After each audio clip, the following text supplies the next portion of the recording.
அனைவருக்கும் வணக்கம். மேடையில் வீட்டிற்கும் அனைவருக்கும் மற்றும் பத்திரிகையாளர் மற்றும் ஊடக நண்பர்கள் அனைவருக்கும் வணக்கம். இந்த பார்க் படத்தில் ரிலீஸ் ஆச்சுன்னா ரெண்டு பெரிய விஷயம் நடக்குங்க. என்னன்னா, ஒன்று ப்ரொடியூசர் டைரக்டர் ஆகிடுவார், டைரக்டர் நடிகர் ஆகிடுவார்.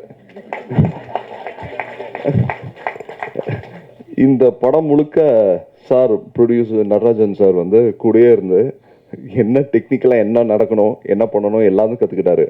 ஏன்னா காலையில் 4:30 மணிக்கு ஷூட்டிங் ஸ்பாட்டுக்கு எல்லாரையும் கிளப்பி விட்டுறதுலேருந்து நைட்டு 1 மணிக்கு படுக்கிற வரைக்கும் அவர் தான். இன்னொன்று டெக்னிக்கலாக இப்போ வரைக்கும் சென்சார் இருக்கிற வரைக்கும் சார் கூட இருந்து பண்ணுறாரு.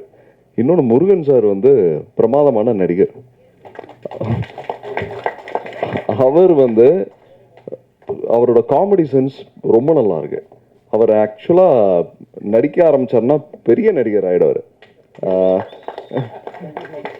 உண்மையிலே அந்த பெரிய டேலண்ட் இருக்கு. ரொம்ப கம்மி பேருக்கு தான் அந்த காமெடி சென்ஸ் இருக்கும். அதாவது ரொம்ப சீரியஸான இக்கட்டான நேரத்துலையும் அதை குதர்க்கமாக யோசிக்கிறதுன்னு ஒன்று இருக்குல்ல, இது இப்படி குக்கி போடலாம் இப்படி பேசலாம்னு சொல்லி, அது வந்து அவர்கிட்ட எக்ஸ்ட்ரானரி டேலண்ட் இருக்கு.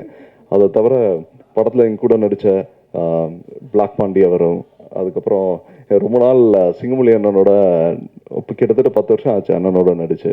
அண்ட் அவர் அப்புறம் டெக்னீஷியன்ஸ் ஸ்வேதா அண்ட் ரஞ்சனா அவர்கள், அப்புறம் மற்ற நடிகர்கள் அத்தனை பேருக்கும் ரொம்ப நன்றி.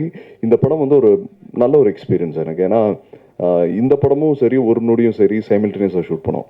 ஸோ அதனால் ஒரு நொடியில் வந்து நீங்கள் பார்த்த அந்த பருதி இளமாறன் கேரக்டர் இந்த படத்தில் மித்திரன் கேரக்டருக்கு கொஞ்சம் கூட சம்மந்தமே இருக்காது. ஸோ அதுக்கு ப்ராபப்ளி அந்த எவ்ரி ஸ்கெடியூல் வந்து ஒரு வாரம் கேப் தான் இருந்திருக்கும்.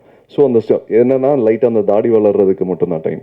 ஸோ அது வந்து என்னோட பெஸ்ட்டாக என்ன பண்ண முடியும் நடிப்பு ரீதியாக, ஸோ அந்த பாதிப்பு இல்லாமல் என்னால் எவ்வளோ தூரம் இந்த கேரக்டருக்கு பண்ண முடியுன்றதை நான் பண்ணியிருக்கேன். அதே மாதிரி எல்லாருமே வந்து இண்டிவிஜுவலாக லெட் பி ஃபைட் மாஸ்டராக இருக்கட்டும், டான்ஸ் மாஸ்டர் அமராசிவியாக இருக்கட்டும், அப்புறம் முக்கியமாக கேமராமேன் வந்து இந்த படம் பொறுத்த வரைக்கும் இந்த ரைட் ஃப்ரம் த பிகினிங் இப்போ வரைக்கும் இந்த எடிட்டிங்கில் இருந்து இதில் மியூசிக் ஆர்ஆர்லேருந்து எல்லாத்துலேயுமே வந்து அவரோட பங்கு மிகப்பெரிய பங்கு.